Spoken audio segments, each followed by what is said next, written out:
네, 안녕하세요. 여러분과 같이 논술 문제를 풀어보는 모두의 논술이죠.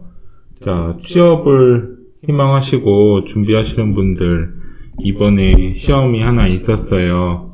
자, 대전문화재단에서 시행한 그 정규직 선발 시험이었습니다. 반갑습니다. 자, 일단 시험을 보시느라고 애 많이 쓰셨습니다. 자, 그런데 오늘 간단하게 그 문제에 대해서 짚고 넘어가고자 업로드하는 자료입니다.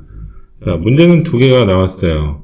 자, 여기에서 우리가 하나 시사할 수 있는 점은, 자, 대전문화재단은 지금까지는 제시문 자체를 많이 활용하지 않았지만, 21년의 문제는 제시문을 활용했다.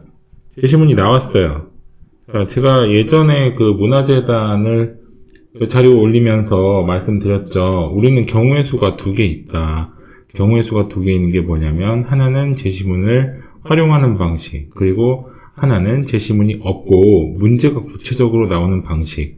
자, 이 두 개를 우리가 취업을 준비하는 분들은 모두 가능성이 있으니까 그 두 가지를 염두에 두고 작성 연습을 하셔야 된다고 말씀드렸고, 그 부분에 대해서 두 번 다 연습을 해보면 그 둘 중에 공통점이 나올 겁니다. 그래서 그 두 개 쓰는 방식의 공통점을 찾아서 실제 시험 문제에서 대응할 수 있도록 노력해야 한다고 제가 말씀드린 적이 있죠.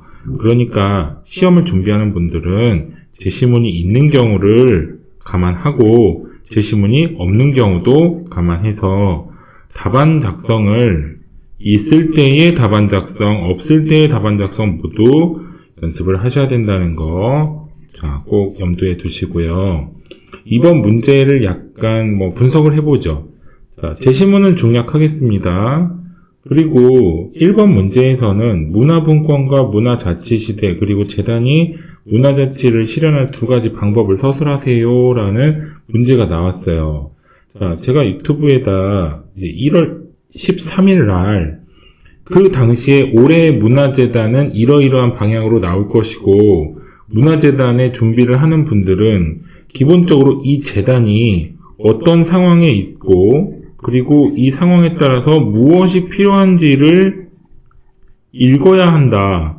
그리고 문화의 고유성이라든지 변별성이 굉장히 중요한 개념이다라는 경우를 1월 13일에 업로드한 자료가 있어요. 자, 이걸 참고하시고요. 자, 이번 문제는 코로나 시대의 예술 멈춤으로 포스트 코로나 시대 재단이 제작해야 될 비대면 컨텐츠가 무엇이냐라는 점이었죠. 자, 이걸 작성하는 방식이었는데 이 문제만큼은 너무너무 중요하고 또 나올 확률이 많았기 때문에 제가 4차례 이게 업로드한 자료가 있어요. 2020년 12월 23일 이때면은 제가 업로드 자료를 한창 만들 때, 이때가 이제 크리스마스 전부터 신년 이제 21년 시작하면서 좀 집중적으로 올렸고요. 1월 말 정도에 이제 조선대학교가 교직원 시험을 보면서 그 교직원 시험을 준비하는 분들의 자료를 집중적으로 또 올렸었어요. 그런데 그때 문화재단도 이 문제를 낼 수 있기 때문에 중요해 보였기 때문에 이 자료를 한번 올렸었고요. 그리고 이제 그 조선대학교의 논술 문제를 풀어보면서 코로나 시대에 포스트 코로나 시대의 비대면 패러다임에 대해서 좀 구체적으로 올린 자료도 있었고요.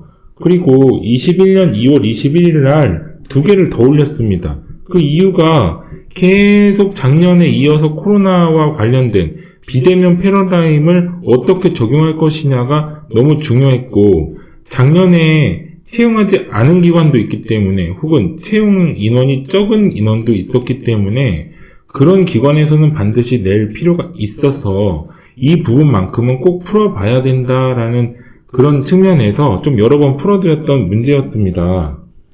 자, 그래서 이 문제는 제가 총 4회에 걸쳐서 풀어드렸고 거의 1로 대응하는 문제는 요때 올린 내용들이 좀 있으니까 여러분들이 이 부분에 대해서 참고하고 싶으시다면 좀 다시 그 수업을 좀 들어보는 게 좋겠습니다. 그 중에서 제가 좀 추천드리고 싶은 것은요. 여러분들이 어떤 영역에서 시험을 준비하던 간에 포스트 코로나라고 하는 게 2021년에서는 더 이상 벗어나지 못할 거예요. 왜냐면 이제 백신도 있고 변이도 있고 이런 상황이니까 이런 부분들이 문제에서 구현이 될 겁니다. 따라서 어떤 기관이든지 여기에 대한 대응 방식을 우리 회사에 입사하고자 하는 사람들이라면 이런 견해는 있겠지 라는 개념에서 여러분들에게 물어볼 겁니다. 중요하니까 취업 논술을 준비하시는 분들은 이 부분을 좀 참고를 하셔야 됩니다. 자, 그런 측면에서 오늘은 제가 수업 자체를 너무 길게 가져갈 수 없기 때문에 자, 이 부분에 어떻게 쓰면 떨어질지를 먼저 좀 알려드릴게요. 여러분, 문화분권과 문화자치시대라고 하는 개념이 어떤 개념일까요? 자, 지금 여기에서 문화분권, 문화자치시대. 그럼 문화자치를 실현할 수 있는 것을 방법을 서술하세요라고 썼죠. 그렇다면 여러분들은 이 부분에 대해서 자, 제시문이 안 나왔다면은 우리가 유출을 해야 되는 거고, 제시문이 나왔다면은 여기에 대한 내용을 압축해서 좀 써줄 필요가 있습니다. 자, 그럼에도 불구하고 제시문에선 문화분권과 문화자치에 대해서 설명을 했었어요. 그런데 여러분, 이 하나의 논술 문제를 풀기 위해서는 여러 가지 경우의 수가 있습니다. 자, 첫 번째는 제시문 자체를 아주 효율적으로 요약하는 방식이 있어요. 이때는 제시문이 있는 경우에만 사용할 수 있겠죠, 당연히. 자, 두 번째로 제시문이 없다고 한다면 아주 간략하게 정의를 좀 내려줄 필요도 있어요.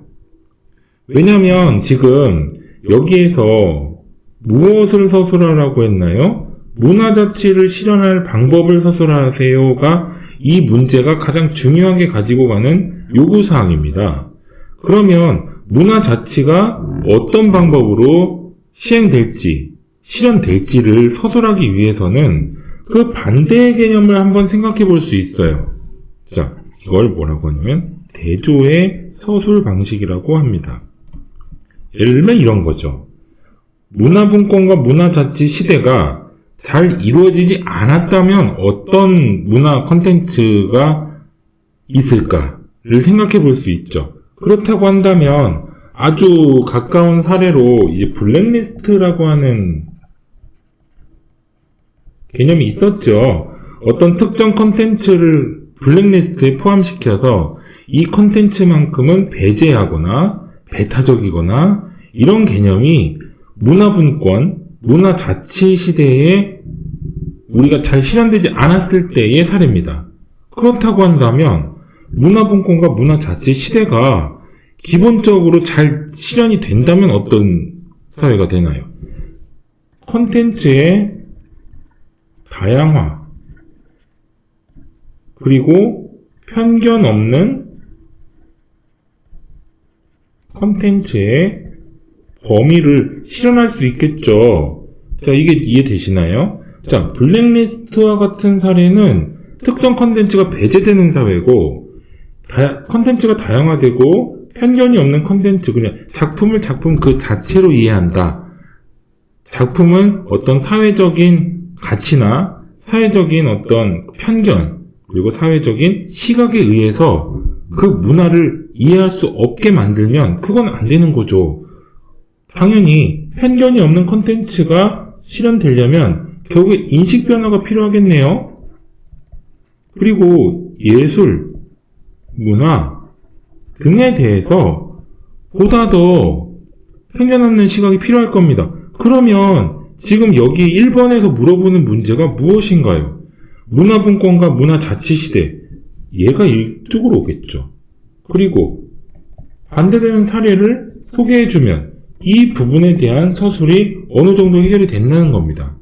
두 번째로 이러한 컨텐츠가 구현되기 위해서는 어떤 방법이 필요할까요? 라고 했을 때 두 가지의 경우의 수를 쓸 수 있겠죠. 하나는 컨텐츠라고 하는 것은 어떤 특정한 시각이라든지 가치를 반영하면 안 된다라고 하는 게 교육적인 접근도 가능할 것이고, 그리고 교육적 접근이 가능하다면 당연히 정책이라든지 법이라든지 이런 뒷받침하는 제도가 당연히 필요하겠죠. 그러니까 두 가지 방법을 서술하세요라고 했을 때 이러한 범주화를 시킨 의견, 사례도 괜찮습니다. 그렇다 보니까 지금 제가 설명한 여기에서 이 부분에 대한 설명을 하지 못했다는 부족한 점수를 받으셨을 것이고, 이러한 방향과 일치하게 쓰셨으면 좋은 점수가 나왔을 거예요. 그러다 보니까 1번 문제는 문화분권, 문화자치에 대해서 어느 정도 이해를 하고 또 자신의 의견을 효율적으로 쓸 수 있느냐를 물어보는 문제였고, 자, 2번으로 넘어가겠습니다. 자, 2번 같은 경우는 코로나 시대 예술 멈춤이라고 하는 건 어떤 상황인가요? 코로나 시대에는 기본적으로 감염성 질병에 의한 예술의 어떤 오프라인 공연, 전시, 예술 활동 등등이 제한, 한계가 생겼죠. 자, 제한이 너무 컸다. 따라서 예술 활동 등등이 중지되었다. 혹은 제한되었다. 이 얘기입니다. 그러면 저 같으면 코로나 시대의 예술 멈춤 현상이 어떻게 일어났느냐. 그래서 코로나의 어떤 특징, 이 특징에 의한 문화예술 방안의 문화예술 산업의 어떠한 영향, 이런 부분들을 앞부분에 썼을 거예요. 자, 그리고 포스트 코로나 시대의 재단이 제작해야 될 비대면 콘텐츠는 이라고 나왔죠. 자, 이건 말을 도치시켜놨네요. 결국에 비대면 콘텐츠를 통해서 포스트 코로나 시대를 어떻게 대응할 것이냐를 물어본 문제였습니다.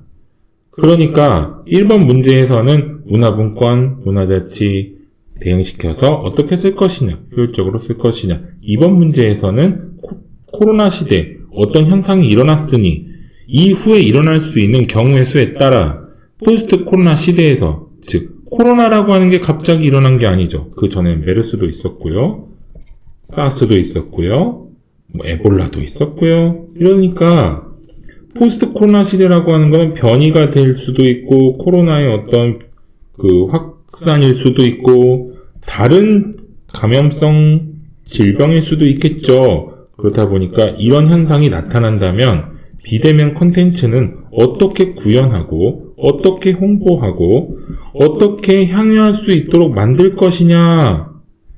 자, 이걸 물어보는 거겠죠. 자, 여기까지가 1번과 2번의 문제를 푸는 열쇠였습니다.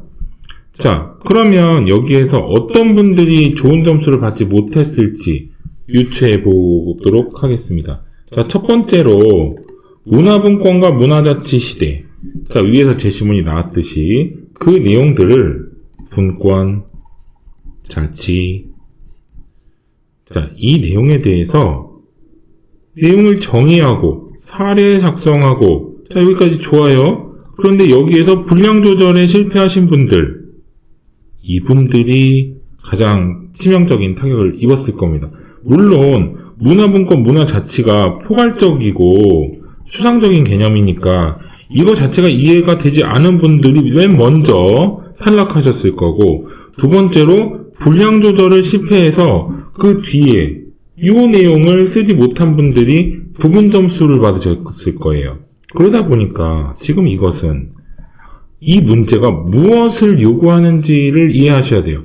이 문제는요, 이렇게 길게 써 있지만 정확하게 얘기해서 문화자치가 실현되려면 어떤 방법을 써야 되느냐, 이걸 물어본 겁니다. 즉, 이 부분을 B라고 보고 이 부분을 A라고 봤을 때 A보다 B가 분량 자체가 많아야 돼요. 왜냐면 중심 내용이기 때문입니다. 따라서 이 영역에서 어느 정도를 구현했느냐, 이게 사실은 1번 문제의 판도가 될 수 있었고요. 자, 2번 문제를 잠깐 보겠습니다. 자, 코로나 시대. 자, 코로나 시대를 생략하고 예술 멈춤 현상을 설명했다 라거나, 아니면은 이 부분만 썼거나 아니면 이 부분을 빼고 이 부분만 썼거나 이 분들이 굉장히 치명적인 감점을 받으셨을 거고요. 이것은 구성을 얼마나 하느냐, 즉 코로나 시대 예술 멈춤을 부정적인 패러다임으로 쓰고 포스트 코로나 시대 대응하기 위해서는 어떻게 써야 되느냐를 봤을 때 2대3 혹은 3대7 이 정도의 비율로 작성을 해주셨어야 돼요. 즉 코로나 시대 예술 멈춤은 부정적인 패턴이 나올 수밖에 없잖아요. 왜냐하면 코로나가 급하게 갑자기 일어난 게 아니라 그 전에도 감염성 질병이라고 하는 어떤 현상이 있었고 그게 점점 커져서 코로나가 된 겁니다.